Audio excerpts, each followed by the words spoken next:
Inspiring interviews, provocative people. Get ready. Get bold today with your Emmy-winning host, LeGrande Green.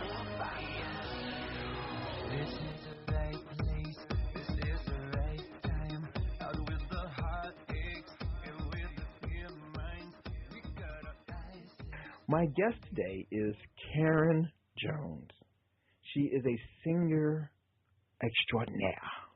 Karen, welcome to Bold. Oh, thank you for having me. It's a pleasure to be here.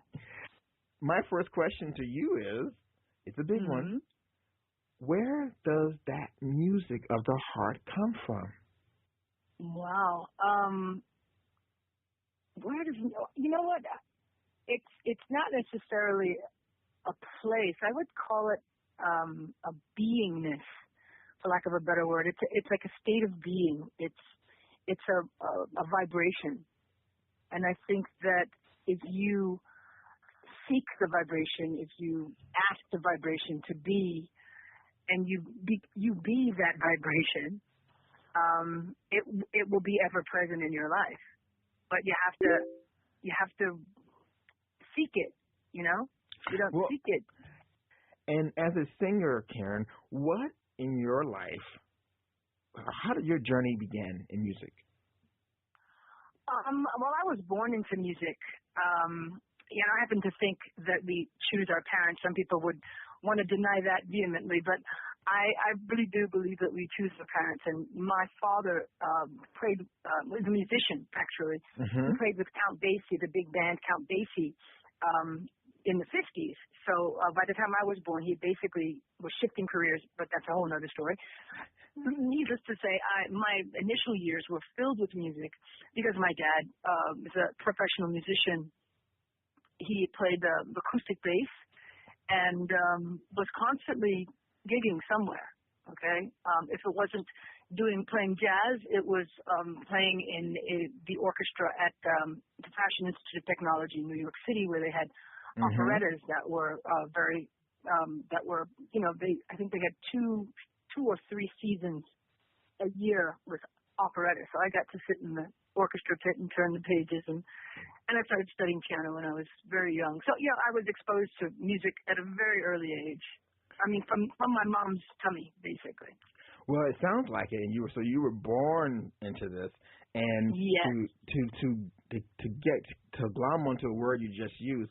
I've always wanted to use this word in a sentence, but it's never been applicable to my life. But I want to be gigging somewhere too.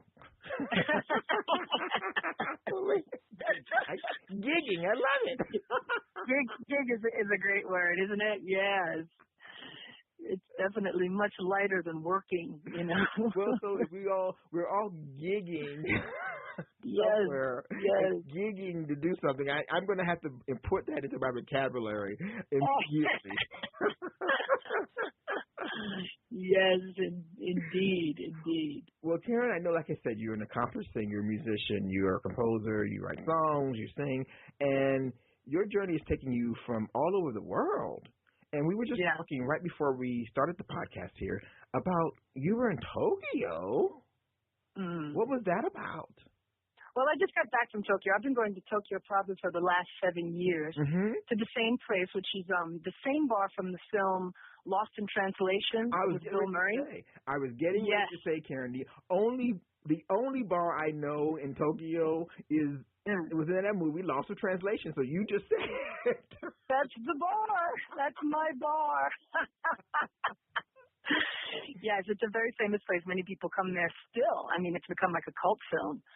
And many people come there still to order that whiskey and sit in that corner where he sat and just enjoy that experience. It is a beautiful, beautiful bar. If you've seen the film, and the hotel itself is beautiful. So I've been going there for 7 years, and I'm so grateful because it's a jazz bar. It is strictly jazz. I do stick a few other songs in there, but mostly jazz. And I love it. I work with some of the best musicians in town who literally they're expats. So one is from New York, another one's from Canada, another one's from Ohio, who actually lives in Portland, but he flies out there to do the gig with me. And we have a blast. We have a blast. And I'm very lucky that, the beautiful thing about Japan is they love jazz. And I think this started from the war when the Americans came and brought jazz, and it's continued to flourish. I did not know that. I mean, let's talk about that a bit, because I love, and here on Bold, we have all kinds of people from all walks of life, from all races and genders and sexualities and experiences, because I love talking to people about experiences like things like being in a woman of a particular color in Tokyo. That's not something you expect to hear or see. But back to the jazz.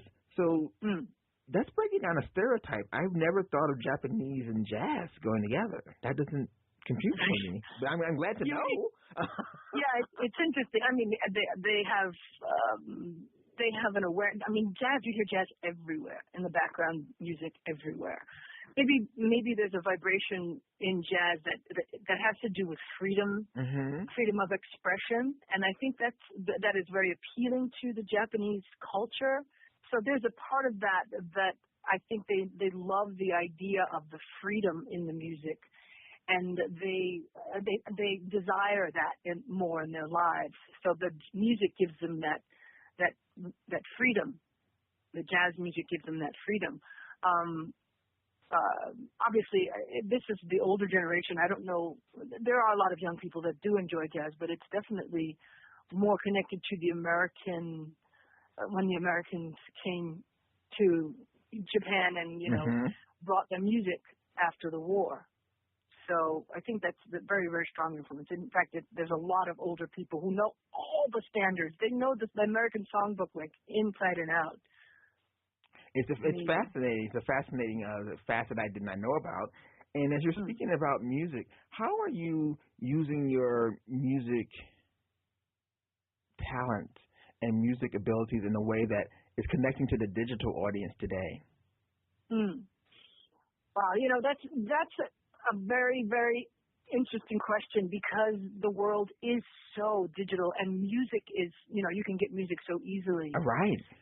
You don't really, a lot of people don't really buy CDs or they buy digitally now, so they'll download songs. So it's a whole nother world right now. I have to say that ever since I started blogging, which of course I'm plugging my yes, blog. Karen's blog is pointofyou, pointofme.com. Pointofme.com. Go ahead, Karen. We love the plug here. We like the gig. Yes, that's right. That's my other gig. And since I started blogging, what I've discovered is I obviously there's so many levels of myself, just like any person.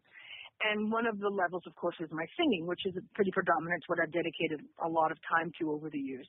And what I've noticed is when I blog about my work, about my craft, and I post it on Instagram, and I post it on Facebook, and I post it on Google Plus, and I post it on LinkedIn, and I post it on Dig, and I post it on Reddit, and I mean, there's so many places that you can post nowadays. There's so many places that they pop up so quickly. Yes, and they're free social networking. So basically, this networking, this digital networking, has created a whole other dimension, and obviously Facebook, which is such a huge way of connecting to people. It has really evolved into a whole other way of getting your music out there, or getting your presence out there too. Because now it's not even just about your music; it's about you, the person, the individual. About you. Everything is about. That's the first entry point. I'm discovering this with even just doing a podcast. You're not disconnected from whatever your message is, your music is, whatever you're writing about, blogging about.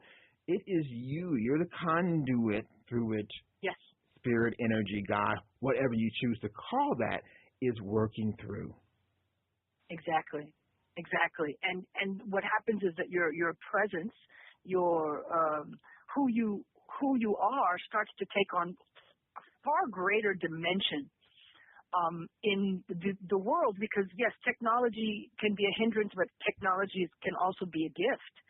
I reach and talk to people that I never would have reached and talked to, say, 15 years ago even.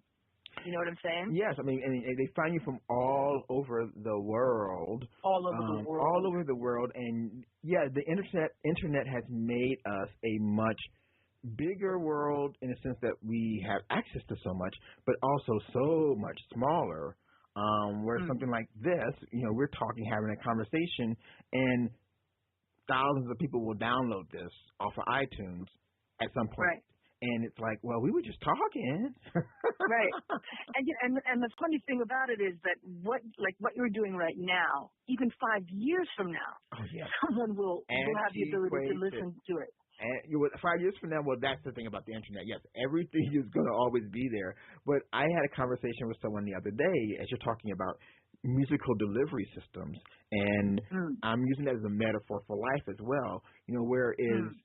I had a conversation with a friend the other day where he mentioned an 8-track, and I laughed. I went, ain't nobody know what an 8-track is. They don't even know what a cassette is.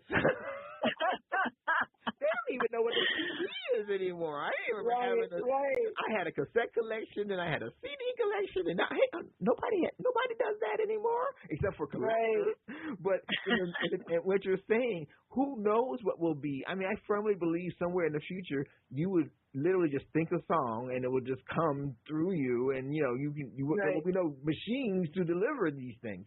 But your point is very well taken.